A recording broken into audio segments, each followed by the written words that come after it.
Stop eating the moment you wake up. Stop reaching for that piece of toast, that bowl of cereal, that glass of orange juice the second your feet hit the floor. If you are over 60, that one habit, the one your mother taught you, the one every breakfast commercial drilled into you for 50 years, is the reason your blood sugar swings wildly by lunchtime. It is the reason the fat around your middle refuses to leave. It is the reason your energy crashes by 2 in the afternoon and you find yourself nodding off in your chair. You think you are doing something healthy. You are not. And tonight, in the next 24 hours, you are going to do something simple, something free, something that requires no pill and no doctor. And by this time tomorrow, your body will feel different. Stay close, because the protocol, the exact hours, the precise order, will be given to you piece by piece. But first, you need to understand what is actually happening inside an aging body when the sun comes up. Because once you see it, you cannot unsee it. And you will never eat breakfast the same way again. His name is Ethan Cole. 15 years as a cardiothoracic surgeon, 15 years of opening chests, of holding hearts in his hands, of telling families news no family wants to hear. And for most of those years, he believed what the textbooks taught him about metabolism after 60. He believed it because he was told to believe it, until his own body started lying to him. A fasting glucose of 124, pre-diabetes. A waistline that would not shrink no matter how many miles he walked. An energy crash every afternoon so heavy he had to lean against the operating room wall between cases. He did everything the conventional advice said to do. He ate breakfast. He grazed every 3 hours. He cut fat. Nothing changed. So he stopped listening to the textbooks and he started listening to the patients who were getting better. And what he learned in those conversations is what he is about to tell you now, not as a surgeon who treats the disease. As a man who lives in the same aging body you do. Here is what almost everyone gets wrong. You think the problem is what you eat. You have been told for 40 years that breakfast is the most important meal of the day, that you must eat little and often, that calories in equal calories out. You have counted them. You have measured them. You have tried every diet from low-fat to low-carb to Mediterranean to keto. And still your blood sugar is high. Still the belly fat clings. Still the energy fails. And you wonder what is wrong with you. Nothing is wrong with you. The problem is not what you eat. The problem is when you eat. After 60, your body does not run on the same clock it ran on at 30. The hormones that move sugar out of your blood, the enzymes that burn fat for fuel, the signals that wake your muscles up, they all run on a timer. And modern eating habits, the constant grazing, the early breakfast, the late dinner, the snack before bed, scramble that timer until your body forgets which way is up. You are not failing the advice. The advice was failing your age. And in the next 24 hours, by simply rearranging when food enters your body, 3 things change.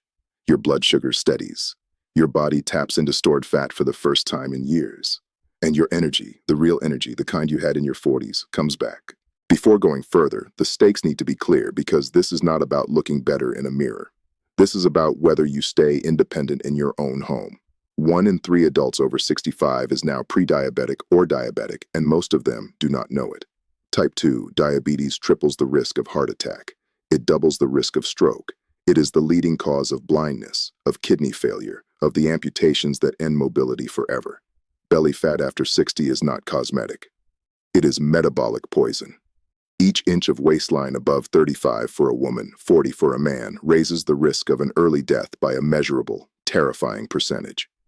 And the fatigue, the brain fog, the afternoon collapse, that is not just aging. That is your cells, starving in a sea of sugar they can no longer use. This is the picture. And the picture is frightening. But here is the relief. Every single one of these dangers begins to reverse, sometimes within days when you fix the timing. Not the food, the timing. You do not need a prescription. You do not need a gym membership. You do not need to spend a single dollar. You need a clock and the willingness to try something different for 24 hours. So here is the plan. Over the next stretch of this conversation, 5 changes will be laid out, each one a single shift in when you do something you already do. They are ranked from least powerful to the one that changed everything for the man telling you this. Number 5 is the easiest. Number 1 is the one that within 48 hours drops fasting glucose by an average that genuinely surprised the researchers who first measured it. Fewer than 2% of seniors are doing it correctly, and most have never even heard of it. It will be saved for last because it deserves the full attention. Before we begin, do something simple. In the comments below, type your age and one word, either tired, steady, or strong, to describe how you feel most afternoons. That tells the team who is here, and it helps shape what comes next. Now to change number 5. Change number 5 is to delay your first meal by 90 minutes. Not skip it. Delay it. If you currently eat at 7, eat at 8:30. If you eat at 8, eat at 9:30. That is the entire instruction. Here is why it matters. In the first hours after waking, your body releases a hormone called cortisol. Cortisol is not the villain it has been made out to be. In the morning, it is the gentle hand on your shoulder that wakes your liver, releases stored sugar into the blood, and gets you moving. Think of it like the foreman at a factory, walking the floor at dawn, turning on the machines one by one.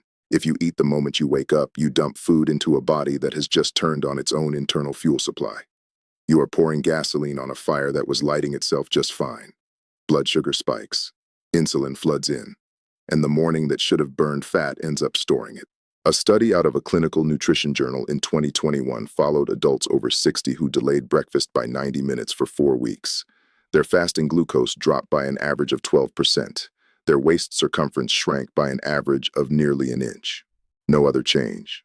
Just the clock. Margaret, 75, a retired school teacher from Phoenix, had been eating a bowl of oatmeal at 6:30 every morning for 30 years because her doctor told her it was heart healthy. Her glucose kept climbing anyway. When her daughter suggested she wait until 8, she resisted for a week. Then she tried it. 2 weeks in, her morning readings had dropped almost 20 points. She called her daughter crying, not because of the number, because for the first time in years she made it to lunchtime without that shaky, lightheaded feeling she had always assumed was just old age. The how-to is simple. Drink water when you wake up. A full glass, room temperature, slowly. If you need warmth, plain hot water or a cup of black tea without sugar or milk. Move around, get dressed, read the paper. Then, 90 minutes after your feet hit the floor, eat. That is change number 5. It is the gentlest of the 5, and yet for many it is enough. But the next one goes deeper, because delaying breakfast only matters if what you break the fast with does not undo everything you just gained. Change number 4 is to put protein first. Not last. Not in the middle. First. When you finally eat that delayed breakfast, the very first bite, the very first food that touches your tongue, must be protein. Eggs, cottage cheese, Greek yogurt without added sugar, a piece of fish left from last night, something with at least 20 grams of protein before anything else enters your mouth.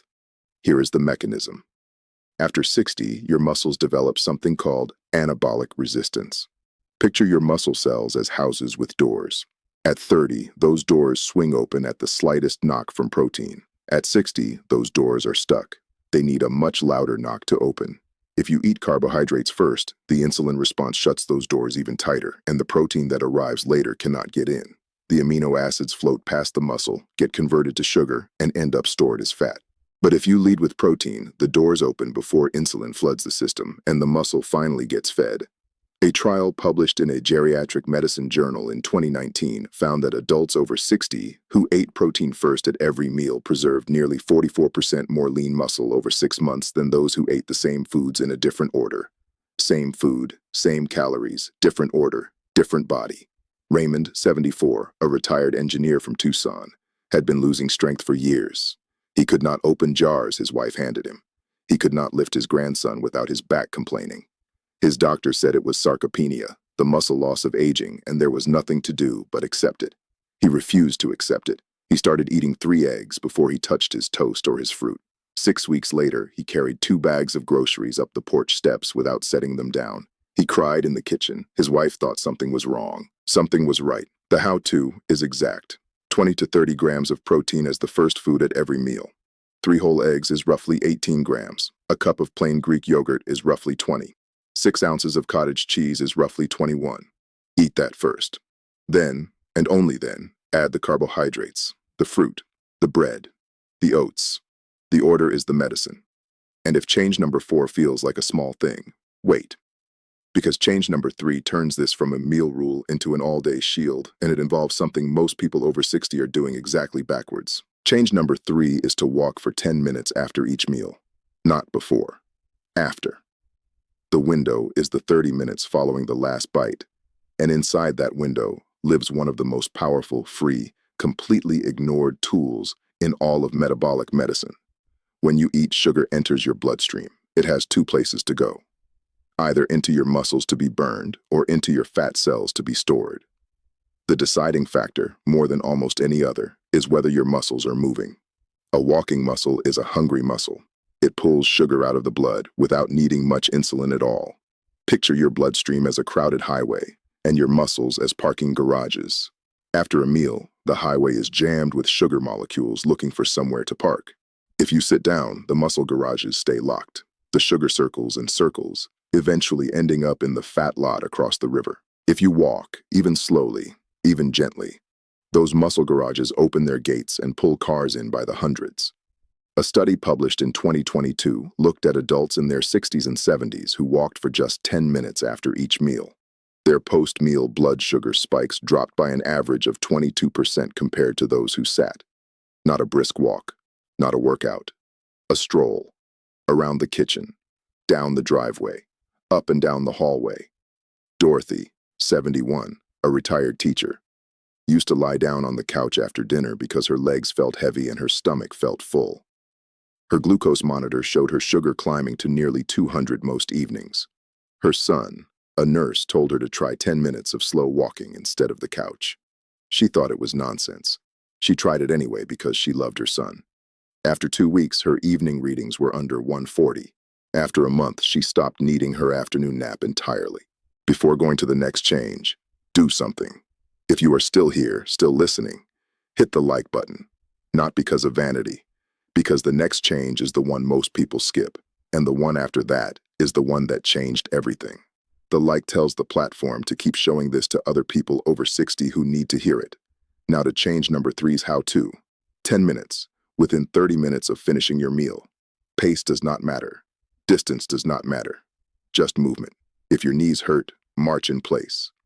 If you cannot stand long, do seated leg lifts at the kitchen table. The muscle moving is the medicine.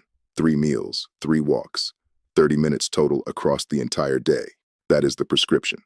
But walking after meals only handles the day. What happens at night is a different problem entirely, and change number 2 is where most people, even the careful ones, accidentally undo every good thing they did between sunrise and sunset.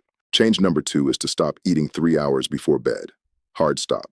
Not 2 hours. Not a little snack is fine. 3 hours, kitchen closed, lights out on the stove. This one is the most resisted of all the changes, and it is the most powerful of the 4 that have been covered so far. Here is why. While you sleep, your body does its repair work. Your liver clears out old sugar. Your muscles rebuild. Your brain washes itself with a fluid that carries away the day's debris. But none of that repair can happen if your digestive system is still processing food. The body cannot do 2 things at once. Imagine a small town with one electrical grid. If every house turns on its washing machine at the same time the streetlights come on, something gives. The lights flicker. The repairs to the lines never get made. Late eating is the washing machine. It steals power from everything else. A study in a sleep and metabolism journal in 2020 tracked adults over 60 who stopped eating 3 hours before bed for 30 days. Their fasting glucose dropped by an average of 15%. Their sleep quality improved by a measurable amount on every metric. Their waist circumference dropped by an average of 1.5 inches without changing what they ate, only when. Walter, 68, a retired baseball coach, had a lifelong habit of ice cream before bed. 1 scoop every night for 40 years. He swore it helped him sleep. His glucose was creeping toward diabetic range. His doctor offered medication. He asked for one more chance. He moved his ice cream to right after dinner instead of right before bed, a shift of about 3 hours. He kept the ice cream. He just changed the clock. 6 weeks later, his glucose had dropped 28 points. His doctor stared at the chart and asked what medication he had started. He had started none. He had only moved the spoon. The how-to is the simplest of all. Decide your bedtime. Count back 3 hours. That is your kitchen closing time. If you go to bed at 10, you stop eating at 7. If you go to bed at 9, you stop at 6. Water is fine. Plain tea is fine. Nothing with calories, nothing with sugar, nothing with cream. 3 hours every night, no exceptions for the first 24 hours. And if change number 2 feels hard, brace yourself because change number 1 is harder still. But the payoff, by tomorrow morning, is the one that made a surgeon stop everything and rewrite his own daily routine. Number 1. The one that fewer than 2% of seniors are doing correctly. The one that drops fasting glucose faster than any of the others, often within a single overnight cycle. The one that, paired with the 4 already given, transforms a body in a way no pill can match. Change number 1 is to extend your overnight fast to a full 14 hours, and to do it starting tonight. Here is what that means in plain numbers. From the last bite of dinner to the first bite of breakfast, 14 hours must pass. If you finish dinner at 6, you do not eat again until 8 the next morning. If you finish at 7, you wait until 9. 14 hours, no calories, only water and plain tea. Most seniors are running a 10 or 11-hour overnight gap and do not know it because they snack after dinner and eat early. Stretching that gap to 14 is the single most powerful metabolic lever available to a person over 60.